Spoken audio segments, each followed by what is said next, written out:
वकील एकता इंकलाब, हर जोर जुल्म की जंगल में, हर जोर जुल्म की जंगल में इंकलाब इंकलाब। डीएम साहब होश में आओ, डीएम साहब होश में आओ, आरोप कौन फिक्र चलाओ।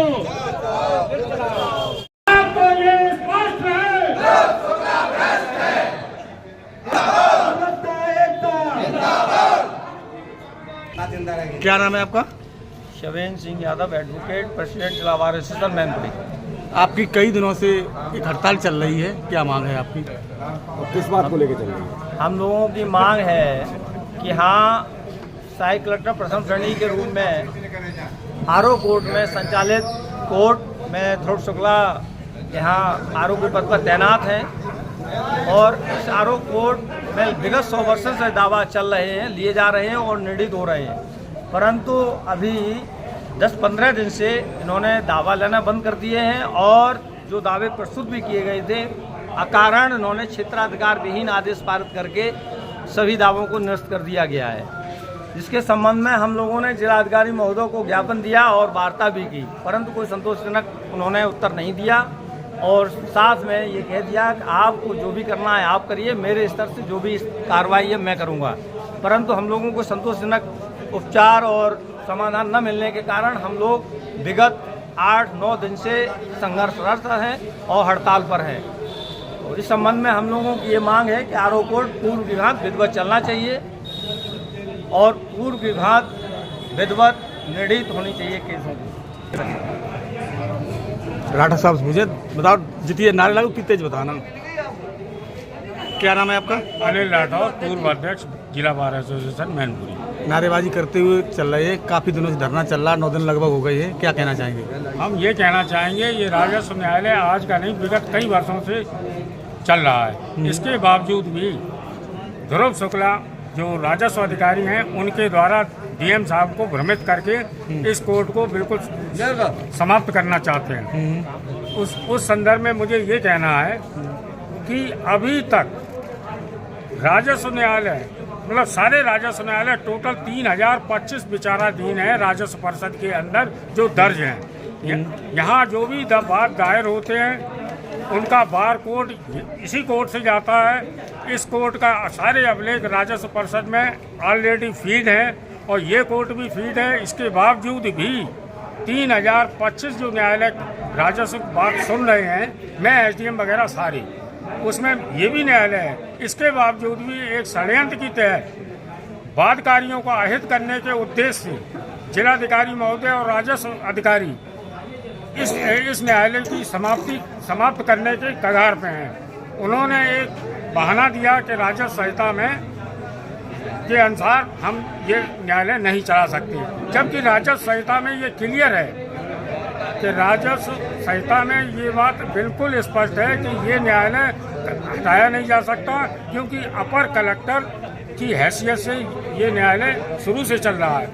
तो इस तरीके से ये ज़बरदस्ती मनमानी करने पे आमादा है, राजस्व का नुकसान पहुंचाने की हर तरीके से वादकारियों को अहित हो।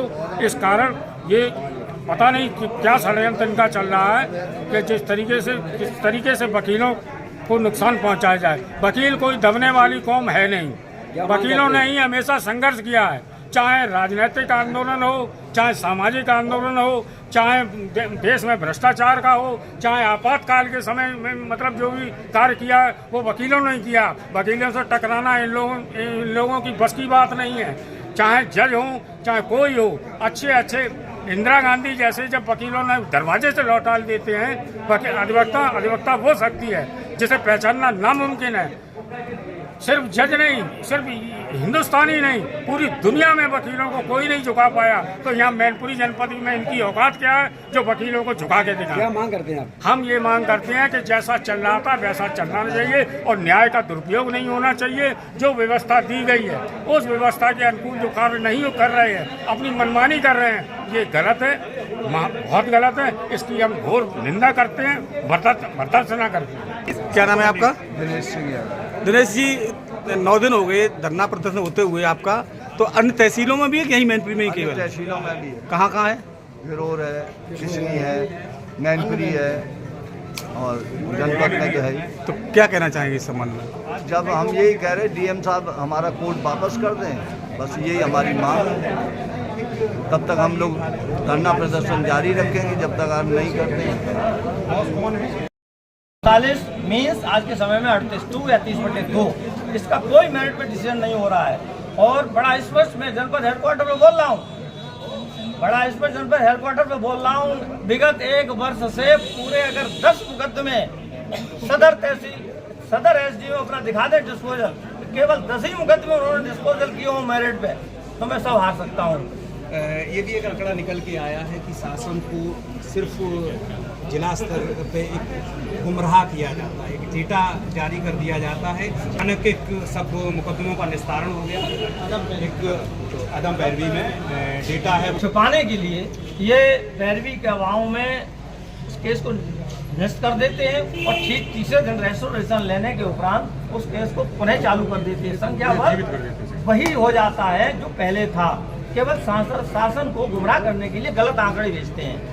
वास्तविकता ये है कि मेरिट पे कोई डिसीजन नहीं होता है, ना ही बातकारी को न्याय मिलता है। देखिए इसी क्रम में हमारे उनसे काफ़ी पुराना समय चला, ठीक है, और ये कोई आदेश नहीं उनके पास। हम अधिवक्तागणों ने स्टार्ट में जब धरना प्रदर्शन देने से पहले काफ़ी हम सीनियर अधिवक्तागण गए थे और पूछा था कि आपके पास अगर कोई विधिवत रूप से कानून आया हो तो, क्योंकि मैं मीडिया के माध्यम से बताना चाहता हूँ, वकील जो होता है वो एक कानून का पुजारी होता है, वो सिर्फ कानून के दायरे में कानून के तहत चलता है। इनके पास ऐसा कोई एक्ट कोई आदेश नहीं है जिससे ये कोर्ट विद्रोह से बंद कर सके। सिर्फ एक तानाशाही और हिटलरगिरी से ये कोर्ट न्यायालय बंद करना चाहते हैं। सत्यता ये है कि हमारा आरओ कोर्ट है, मैं कहना चाहूँगा मीडिया के माध्यम से कि आरओ कोर्ट ही के ऐसा कोर्ट है जो विद्रोह से 10 से 4 सुना जाता है। प्रशासनिक अधिकारी एसडीएम साहब हैं, उनके पास जिले के बहुत सारी परेशानियाँ होती हैं, एक्सीडेंट हो जाए, झगड़ा हो जाए, वाद विवाद हो जाए, वहाँ उनको एसडीएम को जाना होता है। लेकिन आरओ कोर्ट को टाइम मिलता है और वो 10 से 4 न्यायालय सुनते हैं और वहाँ पे मेरिट पे आदेश होता है, जिससे बातकारियों को, अधिवक्ताओं को अनुशासन के अनुसार से मेरिट से आदेश मिलता है लोगों को, और मुकदमा पैरवी में अच्छे ढंग से हमको निर्दोष के आधार पर न्यायालय मिलता है। लगातार अपनी बात आज बगला गाड़ी घोड़ा ऐसा आराम आपको दिया गया है, नौकरी आपको दी गई है, इसलिए नहीं दी गई है कि आप ऐसा आराम करें। ये जनता के लिए, आपको जनता की सेवा करने के लिए नौकरी दी गई है, यह जनता की, और जनता की सेवा का आप जनता की सेवा करते हैं। ये वकील जनता का शुभचिंतक है, वकील जनता का शुभचिंतक है और जनता के हित के लिए लड़ता है, और उससे आप मनमानी कर रहे हैं। कानून से आपका सहयोग है इस प्रजातंत्र में, इस प्रजातंत्र में ये सिद्ध मत कर दीजिए कि ये लूट तंत्र आ गया है। आज जनता न्याय प्रक्रिया से प्रताड़ित है, वकीलों से प्रताड़ित नहीं है। आप लोग समय से या कोर्ट करते हैं या समय से जनता की समस्या सुनते हैं, और आप मनमानी करते हैं। जनता सब कुछ जानती है। आज प्रजातंत्र में जिन लोगों ने खून और पसीने से अपनी बलिदानी दी है, उनकी आपकी कुर्बानी की आप आराम कर रहे हैं। नहीं, आज हिंदुस्तान उस तरह ही गुलाम होता जिस तरह से